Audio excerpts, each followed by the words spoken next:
Hello বন্ধুরা, job circular everyday চ্যানেলের পক্ষ থেকে আপনাদের সবাইকে আন্তরিক শুভেচ্ছা ও অভিনন্দন। বাংলাদেশ বিমান বাহিনীতে বিমান সেনা নিয়োগ দেওয়া হবে। নতুন একটি নিয়োগ বিজ্ঞপ্তি প্রকাশিত হয়েছে। এই ভিডিও থেকে আপনারা জানতে পারবেন আপনারা কি কি পদে আবেদন করতে পারবেন, কি কি যোগ্যতা লাগবে, আবেদন কবে শেষ হবে এবং আবেদন কবে শুরু হবে। এই নিয়ে বিস্তারিত আলোচনা করব এই ভিডিওতে। তাই ভিডিওটি প্রথম থেকে শেষ পর্যন্ত দেখার বিশেষ অনুরোধ রইল আপনাদের কাছে। প্রথমে আসি শিক্ষাগত যোগ্যতা নিয়ে। পদের নাম প্রভুষ্ট।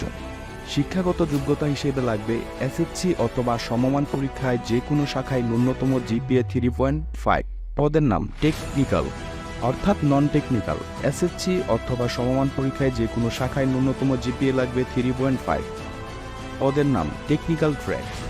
শিক্ষাগত যোগ্যতা হিসেবে লাগবে এসএসসি অথবা সমমান পরীক্ষায় বিজ্ঞান শাখায় ন্যূনতম জিপিএ 3.5।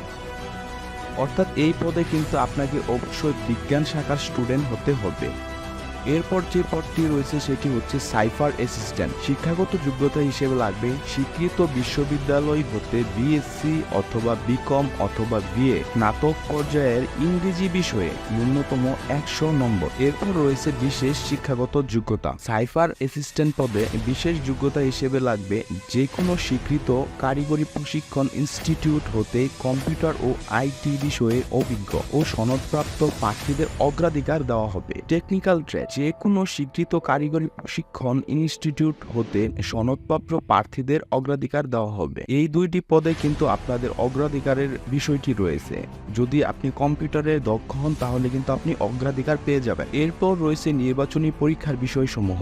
সাইবার অ্যাসিস্ট্যান্ট পদে আইকিউ, ইংরেজি ও সাধারণ জ্ঞান, স্বাস্থ্যগত, ব্যবহারিক ও মৌখিক পরীক্ষা নেওয়া হবে। Technical trade. নির্বাচনী পরীক্ষায় যে বিষয়গুলো থাকবে সেটি হচ্ছে আইকিউ, ইংরেজি, পদার্থবিজ্ঞান, গণিত, স্বাস্থ্যগত ও মৌখিক পরীক্ষা। নন টেকনিক্যাল পদে থাকবে আইকিউ, ইংরেজি ও সাধারণ জ্ঞান, স্বাস্থ্যগত ও মৌখিক পরীক্ষা। প্রবেশ পদে থাকবে শারীরিক দক্ষতা যাচাই, আইকিউ, ইংরেজি ও সাধারণ জ্ঞান, স্বাস্থ্যগত ও মৌখিক পরীক্ষা। অর্থাৎ সপদেই কিন্তু স্বাস্থ্যগত বিষয়টা এখানে তুলে ধরা হয়েছে। বিশেষ দ্রষ্টব্য: প্রভুস ট্রেডের সকল প্রার্থীকে শারীরিক দক্ষতা যাচাই পরীক্ষার জন্য খেলাধুলা পোশাক সঙ্গে আনতে হবে। বিশেষ দ্রষ্টব্য: প্রভুস ট্রেডের সকল প্রার্থীকে শারীরিক দক্ষতা যাচাই পরীক্ষার জন্য খেলাধুলার পোশাক সঙ্গে আনতে হবে। আপনাকে কিন্তু অবশ্যই খেলাধুলার পোশাক নিয়ে যেতে হবে যদি আপনি প্রভুস ট্রেডে পদে আবেদন করে থাকেন। এরপর রয়েছে অন্যান্য যোগ্যতার মধ্যে রয়েছে জাতীয়তা। অবশ্যই আপনাকে বাংলাদেশী নাগরিক হতে হবে, আর এই সার্কুলারে শুধুমাত্র পুরুষ প্রার্থী নিয়োগ দেওয়া হবে। এরপর রয়েছে বয়স। সকল ট্রেড 16 থেকে 21 বছর 3 এপ্রিল 2025 তারিখের মধ্যে হতে হবে। সাইফার অ্যাসিস্ট্যান্ট সর্বোচ্চ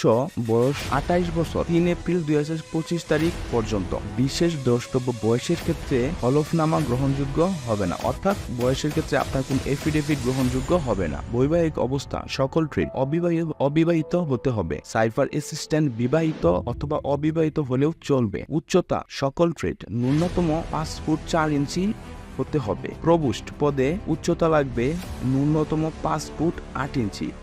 এই পদটাই কিন্তু আপনার উচ্চতা অনেক বেশি লাগবে। একজন প্রার্থীর কমপক্ষে 5 ফুট 8 ইঞ্চি উচ্চতা লাগবে।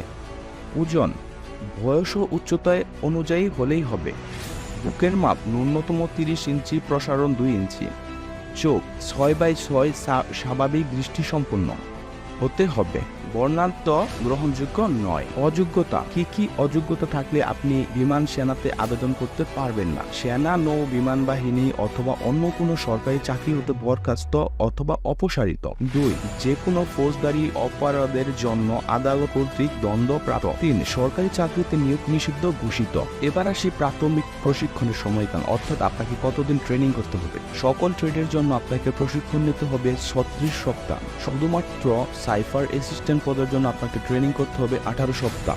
বিমান সেনা এন্ট্রি নং 53 এবং সাইফার অ্যাসিস্ট্যান্ট এন্ট্রি নং 22। যোগদানের সম্ভাব্য তারিখ দেওয়া আছে 3 এপ্রিল 2025। অর্থাৎ আপনার যোগদান হতে পারে যদি আপনি চাকরিতে নিয়োগ পান তাহলে আপনাকে যোগদানের তারিখ এখানে দেওয়া আছে 3 এপ্রিল 2025 মধ্যে আপনি যোগদান করতে পারবেন। ট্রেড ভিত্তিক পরীক্ষা কেন্দ্র ও সময়সূচি। বিভাগ ও জেলা। সকল বিভাগ ও জেলার প্রার্থীর জন্য প্রযোজ্য। পরীক্ষা কেন্দ্র: বাংলাদেশ বিমান বাহিনী তথ্য ও নির্বাচনী কেন্দ্র, পুরাতন বিমানবন্দর, তেজগাঁও, ঢাকা 1215। পরীক্ষার তারিখ হচ্ছে 23 সেপ্টেম্বর 2024 সম্ভাব্য। পরীক্ষার সময়সূচি: আবেদনপত্র জমা হওয়া সাপেক্ষে টেকনিক্যাল, নন টেকনিক্যাল, প্রোভোস্ট ও সাইবার অ্যাসিস্ট্যান্ট ট্রেডের পরীক্ষার সময়সূচি 19 সেপ্টেম্বর 2024 হতে পর্যায়ক্রমে বিমান বাহিনীর ওয়েবসাইটে প্রকাশ করা হবে। বিশেষ দ্রষ্টব্য হিসেবে থাকছে পরীক্ষা কেন্দ্রে সকল প্রকার ইলেকট্রনিক ডিভাইস অর্থাৎ মোবাইল, ক্যালকুলেটর, ঘড়ি ইত্যাদি এবং ব্যাগ বহন করা সম্পূর্ণভাবে নিষিদ্ধ। বিশেষ সুযোগ সুবিধা হিসেবে থাকছে বেতন ও ভাতা। প্রশিক্ষণকালীন মাসিক বেতন 9,000 টাকা সকল ট্রেড, 22,000 টাকা শুধুমাত্র সাইফার অ্যাসিস্ট্যান্ট পদের জন্য এবং অন্যান্য ভাতা দিয়ে। এছাড়াও প্রশিক্ষণকালীন খাদ্য, বাসস্থান, কর্মপোশাক ও চিকিৎসা সহ সকল ব্যয় বিমান বাহিনী কর্তৃক বহন করা হবে।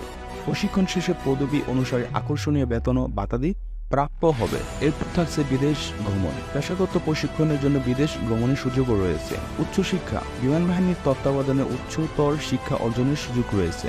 জাতিসংঘ মিশন: জাতিসংঘ শান্তিরক্ষা মিশনে ভ্রমণের সুযোগ রয়েছে।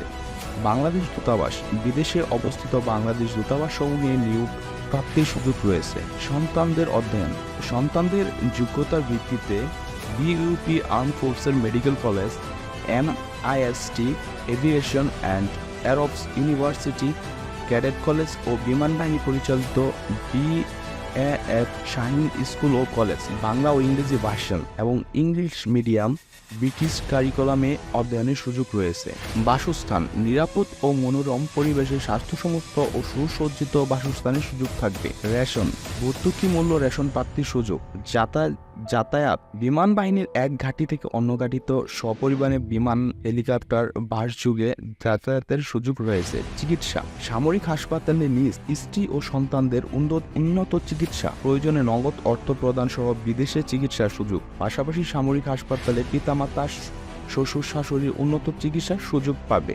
বিমান বাহিনী থেকে শর্ত প্রযোজ্য হিসেবে থাকছে সকল নিয়ম ও শর্তসমূহ বিমান বাহিনী কর্তৃক পরিবর্তন ও পরিবর্ধনের ক্ষমতা সংরক্ষণ করে। হুঁশিয়ারি হিসেবে দেওয়া আছে এই সার্কুলারে, বাংলাদেশ বিমান বাহিনীতে ভর্তির ব্যাপারে যে কোনো সুপারিশ প্রার্থীর অযোগ্যতা বললে গণ্য হবে। অর্থাৎ কেউ যদি আপনাকে সুপারিশ করে আপনার চাকরির জন্য, তাহলে কিন্তু আপনি অযোগ্য বলে গণ্য হবেন। এই কাজটি কিন্তু কোনোভাবেই করা যাবে না। কেউ আর্থিক লেনদেন সহ কোনো প্রকার প্রতারণা করার চেষ্টা করলে তাকে নিকটস্থ আইন প্রয়োগকারী সংস্থার নিকট সুপর্দ করুন। ভর্তির সময় অবৈধভাবে আর্থিক লেনদেন, ভুয়া ঠিকানা ও সনদ অথবা ভুল তথ্য প্রদানের মাধ্যমে বিমান বাহিনীতে ভর্তির তথ্য উদ্ঘাটিত হলে চাকরি যে কোনো পর্যায়ের বরখাস্ত আইনের আওতায় প্রার্থীর বিরুদ্ধে শাস্তিমূলক ব্যবস্থা গ্রহণ করা হবে। এই বিষয়টা কিন্তু আপনাকে অবশ্যই মাথায় রাখতে হবে। কোনো প্রকার ইলিগেল কর্মকাণ্ড কিন্তু চাকরিতে করা যাবে না। তো এটা থেকে আপনারা সবাই বিরত থাকুন।